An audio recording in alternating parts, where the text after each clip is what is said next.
Olá! Nos últimos meses, o Fumaça lançou menos trabalhos que o habitual. Concentrámos-nos em preparar o ano 2020, escolher os temas que queríamos tratar e arranjar forma de que essas reportagens acontecessem. Não diminuímos o ritmo de trabalho, muito pelo contrário. Lançámos este mês uma campanha de crowdfunding em que são vocês, aqueles que nos ouvem, que podem financiar 5 reportagens Fumaça nas quais já estamos a trabalhar. Ao mesmo tempo, continuamos a finalizar várias séries que poderão ouvir nos próximos tempos. Esta semana, começamos a ouvir o trabalho que me ocupou a mim e à Margarida David Cardoso nos últimos meses.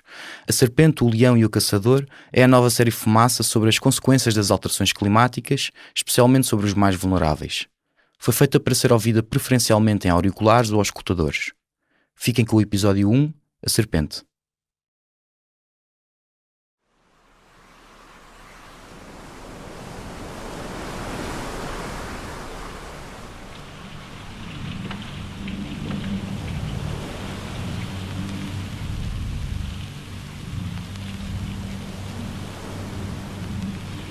Antes, olhava-se pela janela e o oceano era um lençol de água ao fundo. Na última década, a água vem insistindo em atravessar-se até aos beirais das casas de barro amassado, alagando os campos pelo caminho. E no meio desse mar há uma serpente. Um bicho enorme que cospe água contra nós, disse-lhe um dos homens grandes da tabanca de Jobel, em São Domingos, o setor no noroeste da Guiné-Bissau. E Sainjai traduz a história que me está a contar. Uma tabanca é uma aldeia e grandes são os homens e mulheres que conquistaram esse estatuto com a idade. Jobel fica a 150 km de Bissau, nas orlas do rio Cacheu. Chamam-lhe ilha porque os meandros e afluentes a rodeiam por todos os lados. Não é bem terra, não é bem mar, é um misto dos dois, uma zona úmida de transição cheia de mangais. Fica abaixo do nível médio do mar, na grande zona estuarina do Cacheu, em pleno Parque Natural dos Torravos do Rio Cacheu, que é um dos maiores cursos de água da Guiné-Bissau. A zona é tão baixa que, quando a maré enche, entre a água vêem-se meia dúzia de montículos de terra, cada um com 2 ou 3 casas.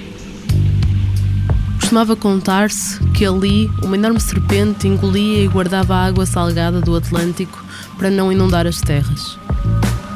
Mas depois, homens e mulheres tornaram-se cruéis, criminosos, pecadores, e para seu castigo, a serpente começou a lançar de volta toda a água que engolira.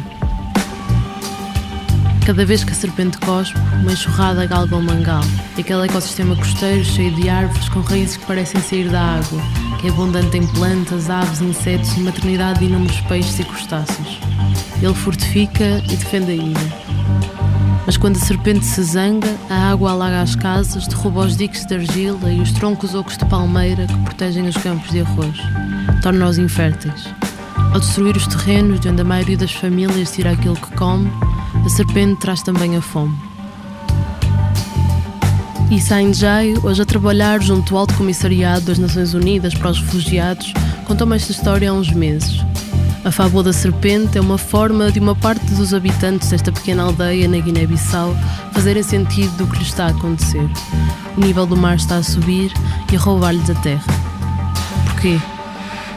Seja toda a gente bem-vinda ao Fumaça, eu sou a Margarida David Cardoso.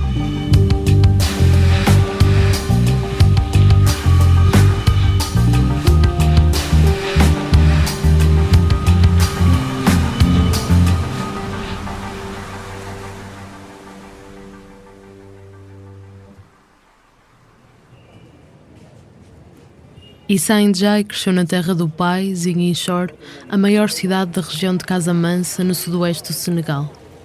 Aos 18 anos foi para Dakar licenciar-se em História e o caminho mais natural seria ter-se tornado professor numa cidade grande como aquela em que viveu, em que os miúdos iam à escola e os pais tinham emprego. Mas a diferença para com a tabanca da mãe, visitava desde pequeno, perturbava-o. Em Edjin, no norte da Guiné-Bissau, as crianças da sua idade passavam o dia debruçadas sobre campos salgados de arroz, as bolenhas. Eu ia à escola e eles não. E Issa costumava dizer para si mesmo: tenho coisas para fazer na terra da minha mãe. Nessa altura tudo faltava, então eu sonhava de participar, de ajudar este país onde nascia a minha mãe. Issa pensa e fala diariamente em francês e crioulo, por isso não lhe é fácil expressar algumas destas ideias em português. Com o curso tirado, atravessou a fronteira do Senegal para a Guiné-Bissau. Deu aulas no Matabanca, próxima da Damaim, durante 2 anos, até em 2006 ser convidado a integrar uma organização não-governamental. A AD, a Ação para o Desenvolvimento, levava então vários anos a trabalhar com agricultores, com projetos de combate à pobreza, escolarização e preservação ambiental. Via na linha da frente os efeitos que as secas, as inundações, a destruição dos mangais e a salinização dos solos tinham sobre as populações agrícolas no norte e sul do país, e como essas pessoas não compreendiam o que lhes estava a acontecer. Por isso, em 1995, a ONG criou as Escolas de Verificação Ambiental, onde as crianças do 1º ao 6º anos aprendem a ler, a escrever, a contar e ainda a interpretar o que os rodeia. A vida selvagem, os ecossistemas, as mudanças no clima. Educação, sensibilização. Isso coordenou a rede de 4 destas escolas na região de Cacheu a partir de 2008. E à boleia dessa missão chegou a Djobel, uma aldeia em risco de ser engolida pela água. Djobel é uma tabanca antiga, como essas tabancas todos foram povoados há muito tempo com a sua chegada na zona da Guiné-Bissau das migrações Bantu. As línguas Bantu, ou Bantas, com origem na fronteira entre a atual Nigéria e os Camarões, são faladas por cerca de 310 milhões de pessoas em África. Esta população que fala mais Bayot, uma língua ligada ao Flup, povoou esta zona e durante a época da escravatura e da colonização. A população de Djobel é Flup, uma etnia dominante entre as margens do rio Cacheu, na Guiné-Bissau, e a região mais a oeste de Casamansa, no Senegal. Em pequenas vilas familiares organizadas à volta das bolenhas de arroz, os Flupes desenvolveram ao longo de séculos um conjunto de práticas e saberes que lhes garantiram alimento e paz. Da sua agricultura de subsistência, refém da força dos jovens e da benevolência do clima, retiram pequenos excedentes que escoam nas trocas com familiares e aliados. No início de 1963, a tabanca de Djobel teria mais de 1000 habitantes, quanto a Issa. Era então uma das maiores da secção de Susana, a qual pertence o setor de São Domingos, no noroeste da Guiné-Bissau. Mas o início da Guerra de Libertação de Portugal, a 23 de janeiro desse ano, obrigou a maioria da população a procurar refúgio no Senegal. Mesmo quando o PAIGC, o Partido Africano para a Independência da Guiné e Cabo Verde, declarou que Guiné-Bissau era um país livre do colonizador, pondo fim a 11 anos de conflito, uma parte dos que partiram nunca regressou. Ninguém ficou para trás para cuidar da aldeia e esta não parecia a mesma no final da guerra. Os diques que travavam a entrada da água entupiram e o mangal tomou conta das bolenhas de arroz. A terra deixou de dar o que comer. E eles tentaram de novo recuperar o que dava para recuperar. E continuavam a viver, mas uma parte também desta população não voltou, porque consciente das dificuldades que aqui estão, que ganharão mesmo outras oportunidades nas localidades de refúgio. Depois da guerra, veio a seca. Portanto, a partir de 1976 e até início dos anos 80, havia uma seca geral em toda a África Ocidental. Não chovia muito, portanto, isso ocasiona a salinidade das terras. Isto causou um problema enorme a esta população, particularmente da insular, das zonas de Djobel e outras tabancas arredores. Os primeiros sinais de desertificação vinham desde os finais dos anos 60, quando se instalou no Sahel, a cintura entre o deserto do Saara e a região tropical da costa da Guiné, uma série de secas persistentes e severas. This is the south of Sahel, the Kayes region of Africa, near the borders of Mali, Senegal and Mauritania. A region ravaged by droughts that took the lives of tens of thousands of human beings, causing the Great Famine of the 1970s. A falta de chuva prolongou-se até à década de 80 e devastou a produção de alimento, originando fome, migrações em massa e perda de solo arável. In Ethiopia, 7 million people are threatened by starvation. Thousands have already died.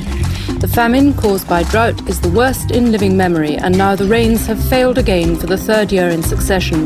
Milhares de pessoas morreram, milhões ficaram dependentes de ajuda alimentar. Também devido a conflitos ancestrais entre comunidades, as Nações Unidas estimam que haja cerca de 4,2 milhões de deslocados no Sahel, um dos pontos do globo mais vulneráveis aos eventos climáticos extremos. E as perspectivas são ainda piores. A população continua a crescer, acima da capacidade que a região tem de providenciar alimento, trabalho, condições sanitárias ou cuidados básicos de saúde. As consequências da seca do final do século passado foram claras na Guiné-Bissau.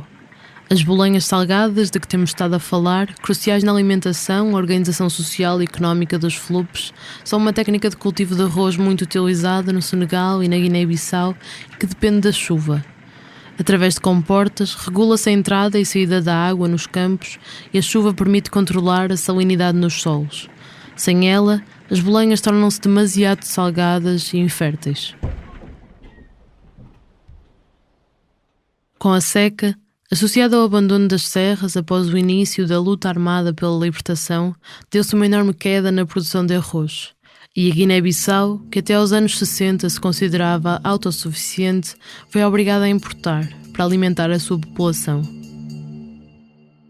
E depois da seca, vieram as inundações. E os diques naturais, tradicionais que eles construíam para a proteção das bolanhas e das casas, da tabanca mesmo, não conseguiam aguentar a fúria das águas. Muitos dos jovens de Djobel foram para as cidades procurar as novas oportunidades do país independente. Sem eles, os mais velhos não conseguiam cuidar dos diques da mesma forma. Em 2009, da última vez que lá foram contar, havia 223 pessoas em Djobel, uma comunidade tradicional muito pobre. Tão pobre, diz Issa, que se anda descalço durante os meses em que chove torrencialmente e os miúdos remam mais de 1 hora para chegar à escola em pirogas, embarcações feitas de troncos de árvores. Não há água potável, esgotos ou qualquer tipo de saneamento. Não se pode fazer um poço porque, independentemente do local onde se busque, a água sai salgada. Na época das chuvas, armazena-se o que cai do céu em grandes bidões e, quando acaba, deslocam-se mais de 30 km para se socorrerem dos poços vizinhos. Agora, a água acaba mais cedo. A estação das chuvas na Guiné-Bissau está a começar mais tarde, a meio de junho em vez do início de maio, como era costume. Todos os anos, pelo menos desde 1951, chove menos, segundo dados reunidos pelo Banco Mundial. E isso nota-se, detalha ainda o Programa das Nações Unidas para o Desenvolvimento. Nota-se na redução dos caudais dos rios e das reservas subterrâneas, nos lagos secos e no aumento da salinização dos solos. Ao mesmo tempo, em 20 anos, de 1992 a 2012, a população guineense cresceu quase 50%, mas a produção de cereais não cresceu na mesma medida, o que fez com que, na busca de alternativas de subsistência, haja populações a recorrer à exploração descontrolada de recursos naturais, acelerando a desflorestação. Corta-se madeira para produzir carvão e lenha, corta-se mangal para a fumagem de pescado e para construir bolenhas para o arroz. Assim avança a desertificação num país construído em cima do mar. Para os homens e mulheres grandes de Djobel, agora tudo parece diferente. Antes, as casas eram rodeadas de plantações de arroz e havia muitas espécies de peixe. Não faltavam crianças nem jovens. Agora não há madeira nem argila que segure o mar que inunda os campos, salga a terra e mata as culturas. Agora já não se cultiva arroz e toda a gente tem que pescar. As florestas de mangue não têm tempo para crescer, as chuvas são irregulares e está tudo mais quente e seco. A chamada época fria encolheu de 3 para 2 meses e a temperatura média anual aumentou cerca de 1 grau centígrado entre 1901 e 2016, diz o Banco Mundial. Agora, até o vento parece estranho.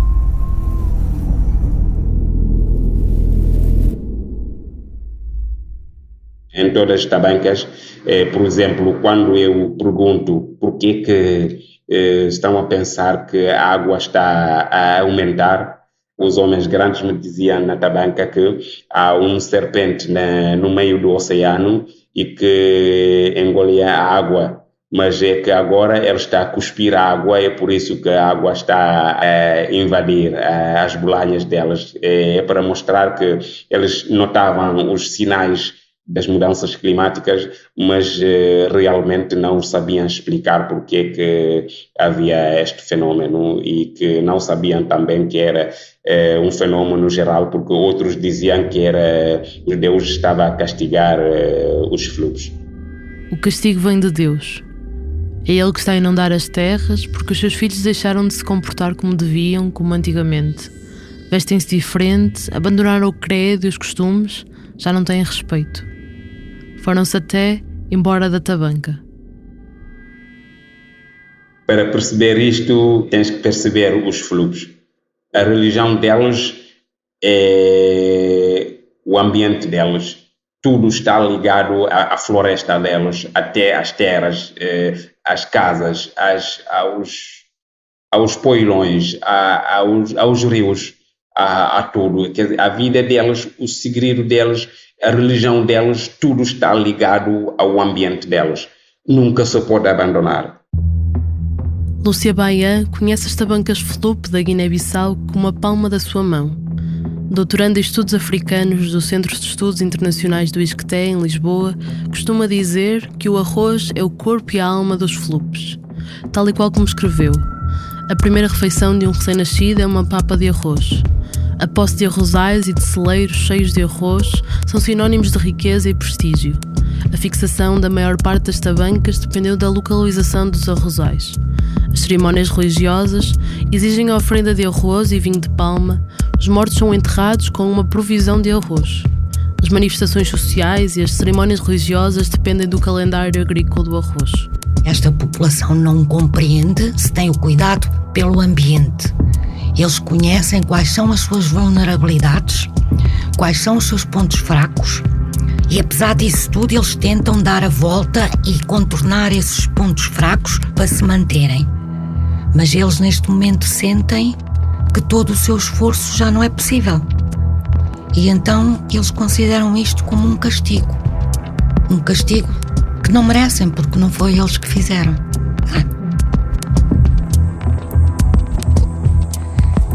Eu gosto muito sempre de relembrar um provérbio que eu aprendi em criança, porque eu nasci e cresci em África, que diz que enquanto o leão não tiver voz, só vamos ouvir a história do caçador.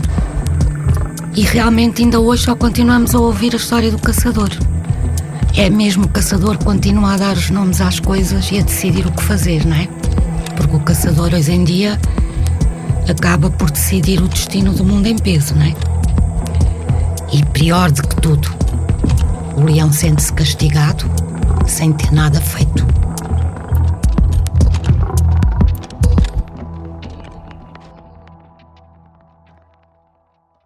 É difícil dizer que todos os infortúnios por que passa Jobel são causados pelas alterações climáticas. Num país com instituições frágeis, marcado pela instabilidade e corrupção em órgãos de poder executivo e vários organismos públicos, essa monitorização praticamente não existe.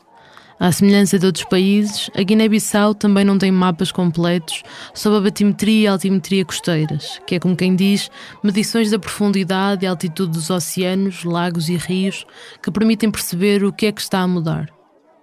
Mas a vulnerabilidade do país é clara.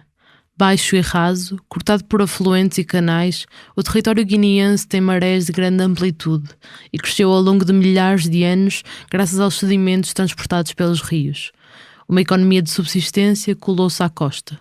Num período, nos últimos, digamos, 8.000 anos, em que há uma estabilização climática e que o nível do mar esteve mais ou menos a subir muito ligeiramente, essas zonas de delta foram ganhando corpo, mas não ganharam altitude. Portanto, foram expandindo-se para o mar. O engenheiro geográfico Carlos Antunes, professor na Faculdade de Ciências da Universidade de Lisboa e investigador no Instituto Dom Luís, dedica-se à compreensão da variabilidade costeira e à projeção da subida do nível médio do mar. Vai-se formar um platô baixo e raso de sedimentos, muito suscetível à erosão, não é o caso de Guiné, porque Guiné não tem assim grandes temporais, e portanto uma subida mais abrupta do nível do mar torna esses lugares muito vulneráveis, não é? O ponto mais alto da Guiné-Bissau está a 300 metros acima do nível do mar. Portanto, para as populações, a subida das águas é praticamente palpável. Artigos do Governo e das Nações Unidas apontam no mesmo sentido. Nos últimos anos, as águas estão a subir, embora não haja quantificações. Mas há outras ações em que a mão humana ajuda o mar a ganhar. Em 2014, uma empresa russa recebeu do governo de transição que geriu a Guiné-Bissau após o golpe militar de 2012 uma licença de exploração de areias pesadas nos arredores da povoação de Varela, próxima de Djobel e onde fica uma das praias mais conhecidas do país, fortemente afetada pela erosão costeira. A sociedade russa Poto, CARL, retirou das jazidas de Varela cerca de 500 mil toneladas de areia, o equivalente a mais de 367 piscinas olímpicas cheias. Entre os riscos associados à exploração constava a alteração do estado natural do solo, a modificação do perfil da praia e o aumento da erosão da costa. E não foi a única. Já antes, uma empresa chinesa tinha extraído areias pesadas na mesma zona. Ambas as empresas acabaram por abandonar as explorações em divergência com as autoridades ou populações locais, deixando para trás antigas instalações industriais por desmantelar e áreas por reabilitar. Certo é que o futuro não reservará melhoras. Há quase 10 anos que os relatórios do Ministério do Ambiente guineense citam a possibilidade de erosão costeira reduzir a área do país em 22%, dos atuais 36.125 km² para 28.000 km² no futuro. No pior dos cenários, calculado por um grupo de investigadores europeus, num estudo publicado em 2011 na revista Regional Environmental Change, caso a temperatura média em 2100 seja 4 graus centígrados superior ao período pré-industrial, 10% da população guineense estará numa zona em risco de inundação. Em Djobel, cenários como este deixaram há muito de ser uma previsão. A vida na tabanca tornou-se insustentável. Há histórias de professores de outras terras que se recusaram a ir dar aulas quando abriu uma nova escola há poucos anos, de noivos e noivas de jovens da tabanca que recusam casar lá. Em 2018, como lembram Issa e Lúcia Baian, as chuvas foram devastadoras. E com esta inundação, as casas feitas de lama, argila, as paredes começam a apanhar água e caem. Portanto, registrou-se no decorrer destes últimos anos, a partir de 2015, a caída de muitas casas em plena época de chuva. Portanto, isto era mesmo o facto que puxou a população mesmo a ter consciência de que não há mais vida possível a nível da ilha. É que agora a água não entrou numa bolanha. A água não estragou uma produção anual. Não, a água está a entrar nas casas. As pessoas não podem continuar ali a viver. Nos últimos anos, organizações locais e o governo da região de Cacheu começaram a procurar forma de realojar os habitantes. Passaram-se anos em negociações, porque a terra é pouca e o problema de Djobel não é único. Por fim, em 2018, houve luz verde. Arame, uma tabanca vizinha onde reza a tradição, viviam os 2 irmãos que fundaram a aldeia de Djobel, aceitou ceder uma parcela da sua floresta. Parte das terras onde Arame quer colocar Djobel estão a ser utilizadas por gente de Elia, uma outra tabanca. E a gente de Elia não quer deixar essas terras. Isto envolve a propriedade das terras, que é uma coisa complicada, porque a propriedade também tem a ver com a tradição, porque não há registros, não é? E pela tradição aquelas terras são de Arame. Deixem-me só explicar o que é que ela quer dizer com isto da tradição. A sociedade Flup segue um complexo conjunto de calendários iniciáticos e cerimónias religiosas que, além de sinais de identidade, de pertença para os Flup, são uma forma de organização política e religiosa. É a partir da capital política e sagrada, intitulada da Açúcar, onde vive o líder espiritual Flup, que se tomam ou medeiam decisões para garantir a paz. Por exemplo, quando os líderes de Arame decidiram que a população de Djobel podia mudar para as suas terras, mas teria que deixar para trás os seus santuários, os lugares de culto que nunca um Flup iria abandonar, os mais velhos perceberam que só junto dos líderes espirituais conseguiriam resolver esta divergência entre tabancas. Ora, para muitos jovens, formados nas cidades, este modo de fazer as coisas já não tem qualquer sentido. O seu mundo é outro, diferente do dos pais, do dos avós. Os jovens não têm a calma dos mais velhos. Como nós sabemos, os jovens querem tudo muito rapidamente, não é? Querem para ontem, quanto mais para amanhã ou depois. Os jovens de Elia começaram a disputa com os jovens de Arama. Foi queimada uma horta de caju.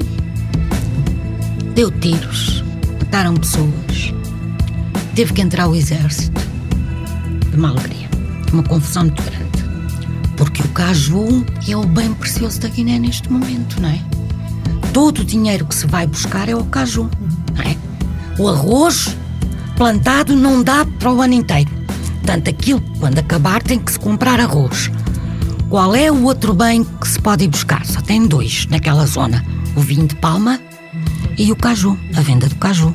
Durante semanas, as tropas guineenses vigiaram as fronteiras entre Elia e Arame. Mas o mal estava feito. Arame ia vingar-se. Foi o que aconteceu semanas depois, como Issa me tinha contado. A 24 de maio de 2019, houve novos confrontos entre as tabancas. Tudo isto deitou por terra a tentativa de arranjar um pedaço de terra para Jobel. A população voltou para a estaca zero, para o meio da água. Já não há banha onde praticar a horticultura e já não há condições, já não há casas que vão aguentar as chuvas, portanto é uma catástrofe natural que pode acontecer a esta população. Este episódio é apenas um dos vários que Issa poderia contar para ilustrar a dificuldade de realojar uma população num país como a Guiné-Bissau, sabendo ainda que a ameaça paira sobre outras tabancas na embocadura do rio Cacheu. É ao sul, Bolul, El Alab. São comunidades que daqui a 10 anos, no máximo, vão ser obrigados, se não nenhuma medida de alternativa está feita, portanto são comunidades condenadas a abandonar as suas terras, as suas tabancas. Habitantes do Ártico e de regiões áridas, pequenos estados insulares, alguns povos indígenas e comunidades que dependem diretamente de práticas agrícolas e de pesca tradicionais para a sua subsistência, têm um risco desproporcionalmente maior de sofrerem com a crise climática. O alerta veio do painel intergovernamental para as alterações climáticas em 2018, no relatório especial sobre os impactos do aquecimento global de 1,5 graus Celsius acima dos níveis pré-industriais. Há mais de 10 anos que, em especial, pequenas ilhas no Pacífico chamam a atenção para si próprias. Small island nations, particularly low-lying atolls like Tuvalu, who are surrounded by sea, have always had great hope that the ocean brings prosperity and life. Soon, this will no longer be the case. If Maldives cannot be saved today, we do not feel that there is much of a chance for the rest of the world. Certainly, we can't wait. The damage of climate change is a daily experience to our lives. Afinal, esta não é uma questão com que só teremos que lidar no futuro. A pobreza e as desigualdades entre ricos e pobres, entre quem tem capacidade de se proteger e adaptar e quem não a tem, já estão a aumentar à medida que o planeta aquece. Entre as 28 milhões de pessoas que foram forçadas a deixar as suas casas e migrar dentro do seu próprio país em 2018, 16,1 milhões fizeram-no devido a desastres climáticos, a maioria por causa de tempestades e secas. Os mais pobres são os primeiros a ser obrigados a migrar. E na cabeça deste homem há um medo latente, que se cria em enclaves, contra a vontade das populações, onde dificilmente haverá paz. Infelizmente, ninguém está a fazer qualquer coisa. Ninguém está a pensar nestas coisas. E são pessoas, individualidades, que estão a gritar e ninguém está a ouvir os gritos delas. Para um Flup, a ideia de abandonar, fugir da sua terra, sem intenção ou possibilidade de voltar, é uma vergonha, uma abominação, o mais próximo que existe a um desastre. Na sua língua, há uma palavra usada desde as guerras ancestrais para designar refúgio, que significa também essa ideia de fugir de casa sem poder voltar. Uroi.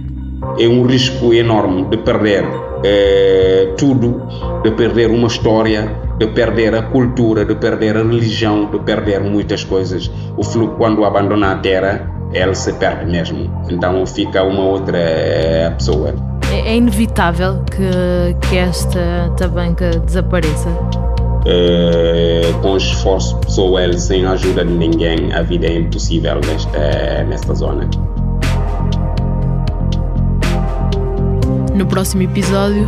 As autoridades sírias reprimiram violentamente os manifestantes anti-regime na localidade de Dera. There were 800,000 Syrians who lost their livelihood. 200,000 of them simply abandoned their land. The situation is very bad. This is the third consecutive drought in a row. This is a very, very big overstatement to say that, the conflict or the uprising before it were directly linked to the drought. It's not a coincidence that immediately prior to the civil war in Syria, the country experienced its worst drought on record. The interesting thing is the Syria war began because of climate change. When you ask Syrians about climate change, they're mainly offended by this thesis and they take offense at it. But this could have been avoided. Este episódio foi escrito pela Margarida David Cardoso. O Pedro Miguel Santos fez a edição.